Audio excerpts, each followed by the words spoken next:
Welcome to Wildcat Science with Mrs. Haugo. This is human biology, and we are in the cardiovascular system, chapter 13, 14, and 15, part B. Previously, we learned our overview of the cardiovascular system. We know it has three main functions: transport and protection and regulation. And we know that it works with basically all the other systems: digestive, respiratory, urinary, endocrine.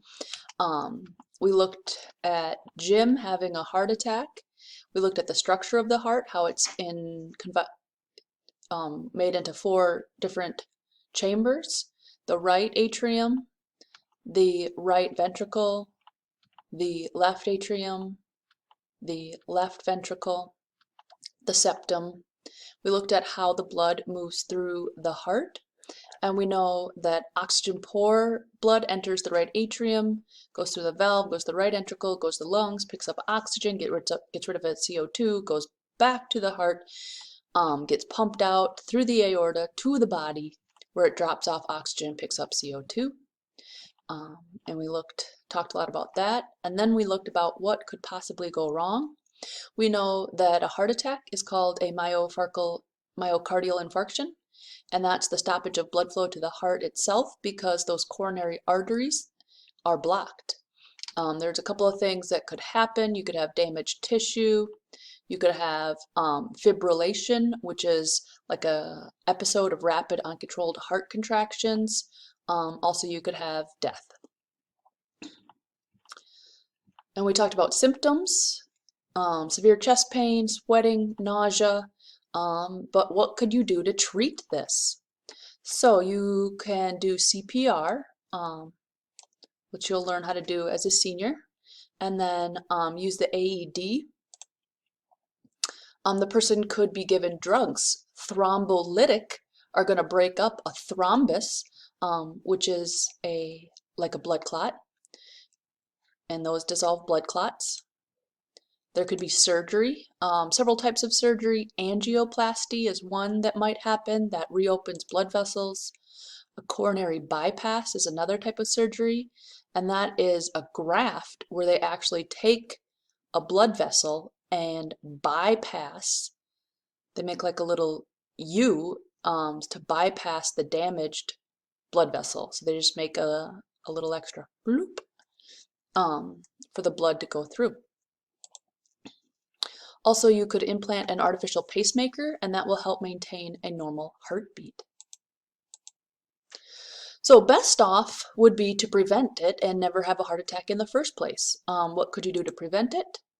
So one of the big things is eating fewer foods high in fat and cholesterol, eating fewer foods that are high in sodium, so salt, exercising regularly. This is a huge one, and also reducing stress. You may not be able to reduce the amount of stress in your life, but you can always reduce how stress affects you. You can always learn to manage the stress better. All right, so we're going to figure out what happened to Jim. We're going to do that in class. In chapter 14, we learned all about the heart, and now in chapter 15, we're going to learn about the vessels, the blood vessels, and how the blood gets pumped around the body. So we're going to revisit Reggie, who broke his hip or leg way back in the beginning, way back in the football season. And we're going to need some people to help us out. Okay, blood vessels. You have arteries. So arteries carry blood away from the heart. Ventricles pump blood into your arteries. So arteries are away because arteries start with A, away from the heart. So the ventricle is going to pump blood into an artery. And then a small artery is called an arterial. And those are going to carry blood from an artery to a capillary. And then also you have your capillaries, which are tiny, thin-walled blood vessels. And they're really important because they allow the exchange between blood and the tissues. And they're going to connect the arterioles to the venules. The question is, what are venules? So venules are smaller vessels that receive blood from the capillaries and carry it to the veins. So veins carry blood back to the heart, and venules are small veins. So then we have our veins, and they return the blood to the heart because veins start with V and they bring blood back to me. So again, you go from the heart to the arteries, arterioles, capillaries, venules, veins, and then back to the heart. So taking a little look, we've got our arteries, then our arterioles, then our capillaries, and then our venules, and then our veins. And you can see that they look differently. You can see the arteries are thicker. The veins don't have that thick muscular middle part, and the capillaries are just very fine. So let's talk about why they are built differently. They're built for their job. So arteries and capillaries and veins all have different jobs, so they're built differently. So thick walls provide strength for high pressure of blood coming from the pumping heart. So your blood, we know, has blood pressure, and it has the highest blood pressure right by the heart. So the arteries, where the blood is coming away from the heart, has to have strong walls to withstand that blood pressure. So artery walls are made of 3 layers. The middle layer is smooth muscle, and we know smooth muscle is involuntary, and it is controlled by the 2 coordinating systems, the nervous system and the endocrine system. It's also elastic and stretchable, so it can dilate and constrict. This allows the arteries to constrict and dilate to maintain blood pressure. And we know blood pressure, maintaining a constant blood pressure, is important for homeostasis. So those are their functions. Let's look at the anatomy. What are the major arteries? If you look on page 340, it shows a nice picture of the major arteries of the trunk, parts of the aorta, and there's a lot of blood going through those. Basically, if you were to get a clot there, or like that was cut, you'd be in big trouble. And then on page 341, it shows you the major arteries of the whole body.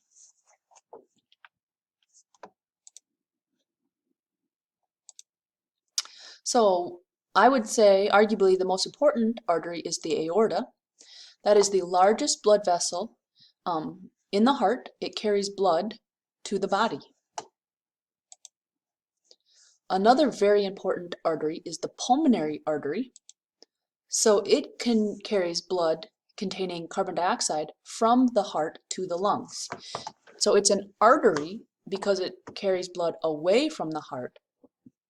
But this is the only artery that is low in oxygen and high in carbon dioxide, because the blood has come from the body to the heart and then gets pumped to the lungs, and then after it picks up oxygen, it comes back to the heart and then gets pumped to the body. Also, the coronary arteries are quite important because those are the arteries on the heart itself. So let's look at veins and their job. So veins are different than arteries, but still very well adapted for their job. Veins are thinner walled than arteries because the blood is at a lower pressure, so they don't have to be thick walled. So why is blood at low pressure in the veins? Another question is, how does blood return against gravity to the heart?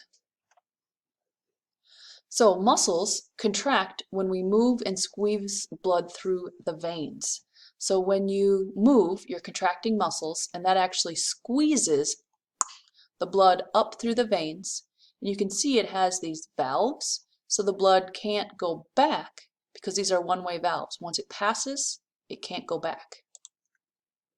So the veins have one-way valves that allow blood to only flow towards the heart.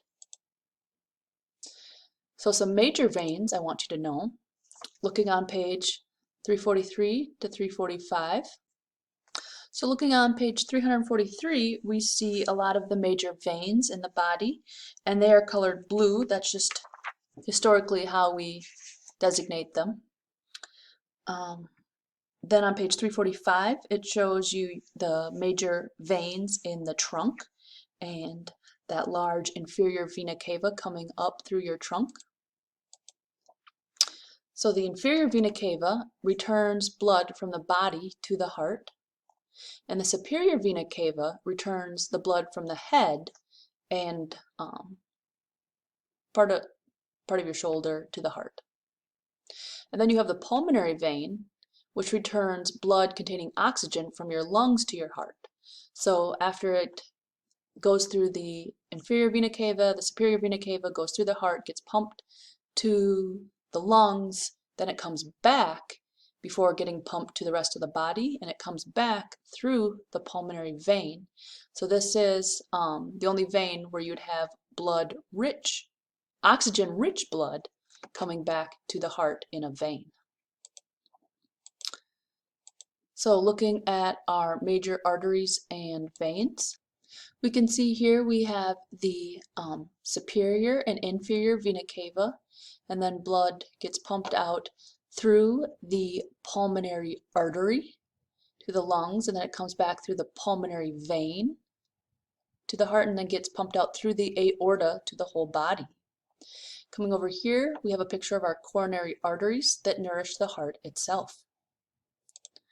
So another major vessel is capillaries. We have arteries, veins, and capillaries that are all very important. And capillaries are have very thin walls, and that allows the exchange of materials. So what materials are we talking about? Well, oxygen, carbon dioxide, glucose, and waste, and that's going to diffuse between the tissues and the capillaries.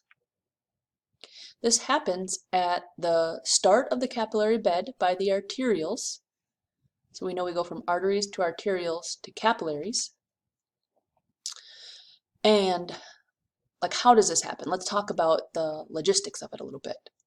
So at the start of the capillary bed, blood pressure pushes water and dissolved substances out to the tissues because the arterioles, the capillaries by the arterioles, have high blood pressure, whereas your cells and tissues have low pressure. So things go from high to low, so it just gets pushed out naturally. But then how does it return? So the water, the liquid, would have to be returned at the end of the capillary bed by the venules. And this is where osmotic pressure comes into play. So osmotic pressure is where something wants to equalize the amount of water and like salts or solutes. So because there is a higher concentration of solutes in the capillaries than in the tissues, water just goes naturally right into the capillaries. So why is this? Well, there were cells and things that couldn't pass through the capillary wall. So there's a bunch of stuff, but not a lot of water, because a lot of the water left the capillary earlier. And now coming back, there's a lot of stuff, but not a lot of water, so the water wants to naturally come from the tissues back into the capillaries. So it works out well where you have it wanting to go into the tissues at the start and then back into the capillaries at the end. Right, so the concentration of water wants to equalize to be isotonic, and there are more solutes, proteins, inside the capillaries than outside. So water plasma moves from tissues to capillaries. So please write that down. But not 100% of the fluid returns, and that could cause a lot of problems if the lymphatic system didn't step in to take care of that. And we're going to talk about the lymphatic system soon. In our next video, we're going to look at a diagram of the water going in and out of the capillaries. See you then.